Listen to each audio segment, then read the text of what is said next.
ಸರ್ಕಾರ phone tapping ಮಾಡ್ತಾ ಇದೆ ಅಂತ ಆರೋಪ ಬಿಜೆಪಿ ಮಾಡ್ತಾರೆ. ಬಿಜೆಪಿ ಅವರು ಹಿಂದೆ ಏನು ಮಾಡ್ತಾ ಇದ್ದಾರೋ ಅದನ್ನೇ ನಾವು ಮಾಡ್ತಾ ಇದ್ದೀವಿ ಅಂತ ಅನ್ನೋ ರೀತಿಯಲ್ಲಿ ಹೇಳ್ತಿದ್ದಾರೆ. ನಾವು ಯಾರ ಫೋನ್ಗಳನ್ನು ಕೂಡ ಟ್ಯಾಪ್ ಮಾಡಿಲ್ಲ, ಮಾಡೋದು ಇಲ್ಲ, ಅದರ ಅವಶ್ಯಕತೆಯೂ ಕೂಡ ಇಲ್ಲ.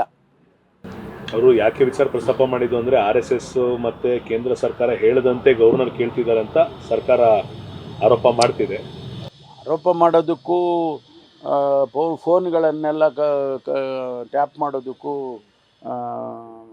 ಏನು ಸಂಬಂಧ ಇದೆಯಾ?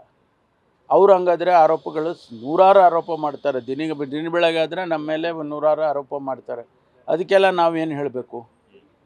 ಒಂದು ಆರೋಪ ಮಾಡಿದರು ಅಂತ ಹೇಳಿದ ಕ್ಷಣಕ್ಕೆ ಅವರ ಪರ್ಸ್ನಲ್ ಇದಕ್ಕೆಲ್ಲ ನಾವು ಹೋಗ್ತೀವಿ ಅನ್ನೋದು ಶುದ್ಧ ತಪ್ಪು. ನಾವು ಯಾರದ್ದನ್ನು ಕೂಡ ಫೋನ್ ಟ್ಯಾಪ್ ಮಾಡಿಲ್ಲ, ಮಾಡೋದು ಇಲ್ಲ. ಇನ್ನೊಂದು ಚಾಲ್ತಿಗೆ ಬರದ ದ್ವೇಷ ಮಸೂದೆ ಕಾಯ್ದೆಯ ಆಧಾರದಡಿ ಒಂದು ನೋಟಿಸ್ ನೀಡಿರೋದನ್ನ ನಿನ್ನೆ ಪ್ರಶ್ನೆ ಮಾಡಿದ್ರು ಸುನಿಲ್ ಕುಮಾರ್ ಕಾರ್ಕಳ ಅವರು. ಇವತ್ತು ಕೂಡ ನಾನು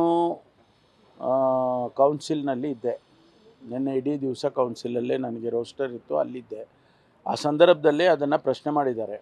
ನಾವೀಗಾಗಲೇ ಕ್ರಮ ತೊಗೊಂಡಿದ್ದೀವಿ. ಇದೇನಾಗಿದೆ ಅಂದರೆ BNSSದು ನಾವು ಪ್ರತಿ ದಿವಸ ಪಾಠ ಮಾಡ್ತಾನೇ ಇದ್ದೀವಿ. ಎಲ್ಲ ಅಧಿಕಾರಿಗಳಿಗೂ ಕೂಡ BNSSದು ಪಾಠ ಮಾಡಿ ಅವರಿಗೆ ತಿಳಿ ಹೇಳಿ ಅರ್ಥೈಸಿ ಎಲ್ಲ ಮಾಡ್ತಾಯಿದ್ದೀವಿ. ಈ ಮಧ್ಯದಲ್ಲಿ ಅವನು ಏನು ಆ ರೀತಿ ಬರೆದಿದ್ದಾನೆ ಅಂಥೇಳಿ ಆ ಇನ್ಸ್ಪೆಕ್ಟ್ರ್ ಮೇಲೆ ಈಗಾಗಲೇ ನಾವು ಕ್ರಮ ತೊಗೊಂಡಿದ್ದೀವಿ. ಅವರಿಗೆ ಶಿಸ್ತಿನ ಕ್ರಮ ತೊಗೊಂಡಿದ್ದೀವಿ. ಈ ತಪ್ಪುಗಳು ಆದಾಗ ನಾವು ಅದನ್ನು ಸರಿಪಡಿಸೋದು ನಮ್ಮ ಕೆಲಸ, ನಾವು ಮಾಡ್ತೀವಿ. ಅದರದ್ದೇನು ಇವರು ಹೇಳಿದ ಕ್ಷಣಕ್ಕೆ ಏನಾಗೋದಿಲ್ಲ. ನಿನ್ನೆ ಶಾಸಕಾಂಗ ಪಕ್ಷದಲ್ಲಿ ಸೋಮವಾರ ಮಂಗಳವಾರ ವಿಸ್ತರಣೆ ಆಗುವಂಥ ಚಾನ್ಸಸ್ಸು ಅಥವಾ ಮಾತುಕತೆ ಏನಾದರೂ? ಅದೇ ಮುಖ್ಯಮಂತ್ರಿಗಳು ನಿನ್ನೆ CLPಯಲ್ಲಿ ಹೇಳಿದ್ದಾರೆ, ಬಿಸ್ನೆಸ್ ಅಡ್ವೈಸರಿ ಕಮಿಟಿ ಮೀಟಿಂಗ್ ಕರಿಬೇಕು ಅಂತೇಳಿ ಸ್ಪೀಕರಿಗೆ ನಾವು ಮನವಿ ಮಾಡ್ತೀವಿ, ಅದರಲ್ಲಿ ತೀರ್ಮಾನ ಮಾಡ್ತೀವಿ ಅಂತ ಹೇಳಿದ್ದಾರೆ. ಅದು ಏನೋ 1-2 ಮುಂದುವರಿಸ್ತಾರ ಅಥವಾ ಶನಿವಾರಕ್ಕೆ ಮುಗಿಸ್ತಾರ, ಅದನ್ನು BESನಲ್ಲಿ ತೀರ್ಮಾನ ಆಗೋದು. ನಾವು ಮುಖ್ಯಮಂತ್ರಿಗಳಾಗಲಿ ಅಥವಾ ಬೇರೆ ಯಾರಾದರೂ ಆ ರೀತಿ ಡೇಟ್ಗಳನ್ನ ನಾವು ಮಾಡೋಕ್ಕೆ ಬರೋದಿಲ್ಲ. It is speaker.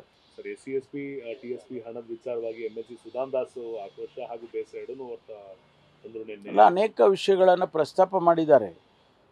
ಮಾನ್ಯ ಶಾಸಕರುಗಳು ಅನೇಕ ವಿಷಯಗಳನ್ನು ಪ್ರಸ್ತಾಪ ಮಾಡಿದ್ದಾರೆ. ಅದನ್ನೆಲ್ಲ ಮುಖ್ಯಮಂತ್ರಿಗಳು ಗಮನಿಸಿದ್ದಾರೆ. ಅದಕ್ಕೇನು ಕ್ರಮ ತಗೋಬೇಕೋ ಅದನ್ನು ತಗೊಳ್ತಾರೆ. ಸಬ್ ಇನ್ಸ್ಪೆಕ್ಟರ್ ವರ್ಗಾವಣೆಯನ್ನು 2 ವರ್ಷ ಅವಧಿ ಇರೋದನ್ನು 1 ವರ್ಷಕ್ಕೆ ಇಳಿಸಿ ಅನ್ನೋ ಒಂದು ಮನವಿ ಕೂಡ ನಿನ್ನೆ ಬಂದಿದೆ. ಭಾಳ ಜನ ಅದನ್ನು ಹಿಂದಿನಿಂದನೂ ಹೇಳ್ತಿದ್ದಾರೆ. ನಾವು ಒಂದೇ ವರ್ಷ ಇದ್ದರೆ ಅವರಿಗೆ ಅಲ್ಲಿ ಕೆಲಸ ಮಾಡೋದಕ್ಕೆ ಕಷ್ಟ ಆಗ್ತದೆ ಅಂತ ಹೇಳಿ ನಾವು 2 ವರ್ಷ ಹಿಂದೆ 2 ವರ್ಷ ಇತ್ತು, ಅದನ್ನು 1 ವರ್ಷ ಮಾಡಿದರು. ಮತ್ತು ನಾವು ಅದನ್ನೇ 2 ವರ್ಷ ನಮ್ಮ ಸರ್ಕಾರ ಬಂದ ಮೇಲೆ ಮಾಡಿದ್ದು. ಅದನ್ನು ವಿಚಾರ ಮಾಡೋಣ. ಅದರ ಸಾಧಕ ಬಾಧಕಗಳು ಏನು, ಅದರಿಂದ ಏನು ತೊಂದರೆ ಆಗುತ್ತೆ, 2 ವರ್ಷ ಮಾಡಿದರೆ ಏನು ತೊಂದರೆ ಆಗುತ್ತೆ, 1 ವರ್ಷ ಮಾಡಿದ್ರೆ ಏನು ತೊಂದರೆ ಆಗುತ್ತೆ, ಅದೆಲ್ಲ ವಿಚಾರ ಮಾಡ್ತೀವಿ. ತಿಮ್ಮಾಪುರರವರ ಬೆನ್ನಿಗೆ ನಿಂತ್ಕೊಬೇಕು ಅಂತ ನಿನ್ನೆ CLP ಡಿಸೈಡ್ ಮಾಡಿದೆ. ಯಾಕಂದರೆ ಯಾರೋ ಒಬ್ಬ ಅಧಿಕಾರಿ ಇದು ಮಾತಾಡಿರೋದು ಎಲ್ಲೂ ಕೂಡ ಪ್ರೂಫ್ ಇಲ್ಲ ಅಂತ ಇಡೀ CLP ನಿನ್ನೆ ಡಿಸೈಡ್ ಆಗಿದೆ ಅಂತ. ಈಗಾಗಲೇ ನಾವು ಹೇಳಿದ್ದೇವಲ್ಲ, ಯಾರೋ ಅಧಿಕಾರಿ ಒಬ್ಬ ಮಾತಾಡಿದ್ದಾನೆ ಅಂದಾಕ್ಷಣಕ್ಕೆ ಮಂತ್ರಿಗಳ ಮೇಲೆ ಆ ರೀತಿ ಆಪಾದನೆ ಮಾಡ್ತಾ ಇದ್ದಾರೆ ಅಂಥೇಳಿ ನಾವು ಖಂಡಿತವಾಗಿ ಅದಕ್ಕೆ ಪ್ರೂಫ್ ಮಾಡಿ ಅವರ ಇದನ್ನು ಎಲ್ಲ ಸದನದಲ್ಲಿ ಹೇಳಲಿ, ಅದಕ್ಕೆ ಉತ್ತರ ಕೊಡ್ತೇವೆ. ಸರ್, ಕರೆಮ್ಮ ನಾಯಕ್ ಅವರಿಗೆ ಒಂದು 60-70 ಜನ ಕೂಡ ಇವರು ಪುಡರೆಗಳ ಮನೆಗೆ ಬಂದು ಧಮಕಿ ಹಾಕಿದ್ರು ಸ್ಯಾಂಡ್ ಮಾಫಿಯಾ ವಿಚಾರವಾಗಿ ಅಂತ ದೂರು ಕೊಟ್ಟಿದ್ದಾರೆ. ಯಾರಿಗೆ? ಕರೆಮ್ಮ ನಾಯಕ್ MLC. ನಾನು ಉತ್ತರ ಕೊಟ್ಟಿದ್ದೀನಲ್ಲ.